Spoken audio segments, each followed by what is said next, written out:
নারী নির্যাতনের ঘটনার প্রতিবাদে গর্জে উঠলেন গোবিন্দগঞ্জের মহিলারা। নারীদের সুরক্ষায় সরকারকে কঠোর হওয়ার আহ্বান প্রতিবাদী মহিলাদের।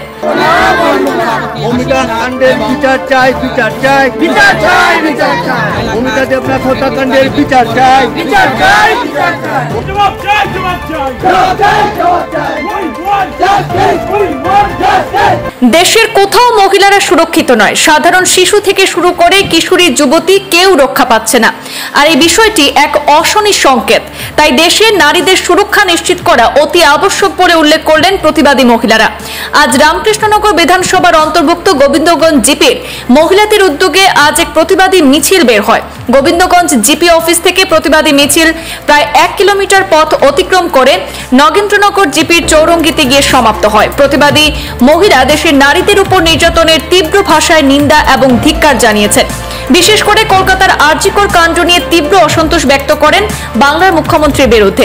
এদিন করিমগঞ্জ জেলা পরিষদের প্রাক্তন চেয়ারম্যান আশিস নাথ সহ বিজেপির বিভিন্ন স্তরের নেতারা কলকাতার যে আরজিকর কাণ্ড সেই কাণ্ডের তীব্র নিন্দা জানিয়ে দুষ্কৃতীদের বিরুদ্ধে কঠোর ব্যবস্থা গ্রহণেরও আর্জি জানিয়েছেন। আমরা এখন আছি উপস্থিত এই নবগঠিত রামকৃষ্ণনগর বিধানসভা কেন্দ্রের অন্তর্গত গোবিন্দগঞ্জ জিপিতে। এই গোবিন্দগঞ্জ জিপিতে আজকে বিভিন্ন মহিলা সংগঠনের তরফ থেকে এই সাম্প্রতিককালে এই সমস্ত রাজ্যে এবং বিশেষ করে পশ্চিমবঙ্গে আরজি মেডিকেল কলেজের যে মৌমিতা দেবনাথ হত্যাকাণ্ড এর প্রতিবাদে আজকে এখানে শত শত মহিলারা জড়ো হয়েছেন এবং তারা আজকে প্রতিবাদ মিছিল এই নগেন্দ্রনগর এই গোবিন্দগঞ্জ থেকে চৌরঙ্গি পর্যন্ত প্রায় 2 কিলোমিটার পায়ে হেঁটে এখানে শত শত মহিলা জমায়েত হয়েছেন।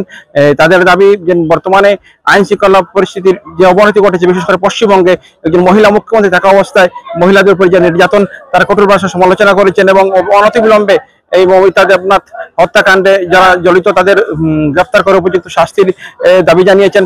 আজ আমরা গোবিন্দগঞ্জ এবং নগরনগর জিপির বিভিন্ন মহিলা সংগঠনের কার্যকর্তাদেরকে নিয়ে আজকে আমরা একটা প্রতিবাদী মিছিলের আয়োজন করেছি। আপনারা জানেন বিগত দিনে কলকাতার আরজি মেডিকেল কলেজের মৌমিতা নাথ পিজির ছাত্রী মৌমিতা দেবনাথের নৃশংসভাবে ধর্ষণ এবং হত্যাকাণ্ডের প্রতিবাদে আজকে আমরা এই বৃহত্তর নগরনগর জিপি এবং গোবিন্দগঞ্জ জিপির বিভিন্ন মহিলা সংগঠনের মহিলাদেরকে নিয়ে আমরা প্রতিবাদী মিছিল আরম্ভ করব। এই প্রতিবাদী মিছিলের দ্বারা আমরা আসাম সরকারের মাধ্যমে কেন্দ্রীয় সরকারের কাছে এই যে পশ্চিমবঙ্গ সরকারের যে জঘন্যতম শাসন, সেই শাসনের প্রতিবাদে আজকে আমাদের এই প্রতিবাদী মিছিল। আমাদের প্রতিবাদী মিছিল সেটা হচ্ছে কলকাতার আরজিকর মেডিকেল কলেজের যে পিজির ছাত্রী মৌমিতা দেবনাথের ধর্ষণের উপর যে ওনাকে নৃশংসভাবে হত্যা করা হয়েছে, সের জন্য আমরা এই প্রতিবাদী মিছিল বের করেছি। এই প্রতিবাদী মিছিলে আমরা যারা নারী সংগঠনের কার্যকর্তা যারা আছে সবাই সমবেত হয়েছি এবং আরো যারা বজরং দল বাকি যারা অন্যান্য সমাজসেবকমূলক যারা সংগঠনে জড়িত আছেন ওনারা সবাই আমাদেরকে সাহায্য করছেন যে এই প্রতিবাদী মিছিল যেন আমরা করতে পারি।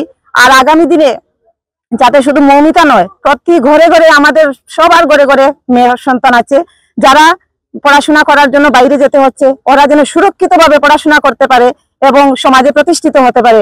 এই যে মৌমিতাকে দর্শন করা হয়েছে বলে মৌমিতা শুধু মরে নাই, মৌমিতা লক্ষ লক্ষ মানুষের মৃত্যু দিয়ে চলে গেছে। কারণ এই মৌমিতার হাতে হয়তো লক্ষ লক্ষ মানুষ জীবিত হয়ে প্রাণ বাঁচিয়ে ওনারা জীবনে অগ্রগতি হতে পারতো, কিন্তু এই ধরনের একজন ভালো ডাক্তার হওয়ার যে ওর স্বপ্ন ছিল সেই স্বপ্নটাকে ওরা চুরমার করে দিয়েছে। সেই জন্য আমি এটাই সবার কাছে প্রার্থনা করি যে মৌমিতার চিরশান্তির যেন আত্মার চিরশান্তি কামনা করি। এখানে উপস্থিত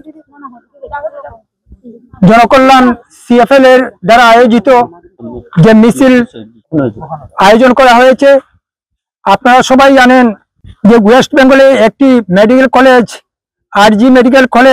আরজিকর মেডিকেল কলেজে একজন পিজি স্টুডেন্ট মৌমিতা দেবনাথকে যেভাবে নৃশংসভাবে হত্যা করা হয়েছে, ধর্ষণ করা হয়েছে, তার প্রতিবাদে আজকে এখানে একটি বিরাট মিছিলের আয়োজন করা হয়েছে।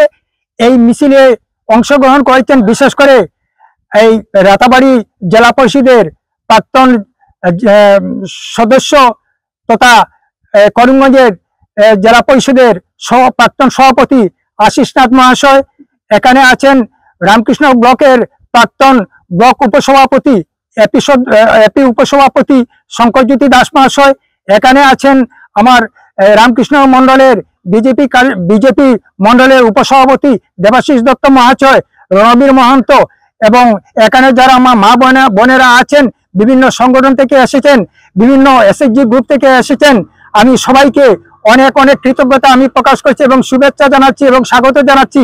আজকে আমরা আমাদের প্রতিবাদ করার কারণ হলো, যেভাবে ওয়েস্ট বেঙ্গলের নির্যাতিত মহিলা নির্যাতিত হচ্ছেন, শুধু মৌমিতা দেবনাথ নয়, আরো অনেক অনেক দৈনন্দিন ঘটনা ঘটছে। যে দুঃখের ব্যাপার, যেখানে একজন মুখ্যমন্ত্রী, মহিলা মুখ্যমন্ত্রী, সেখানে যদি এইভাবে মহিলাদের উপর নির্যাতন হয়, এইভাবে দর্শন করা হয়, তাহলে আমাদের এই হিন্দুস্তানের, এই দেশের কি অবস্থা হবে ভবিষ্যতে, সেটা আমরা বুঝতে উঠতে পারছি না। তো আমরা এবার এখানে যারা জড়িত হয়েছি, আমরা কঠোরভাবে আমরা এটা প্রতিবাদ করছি।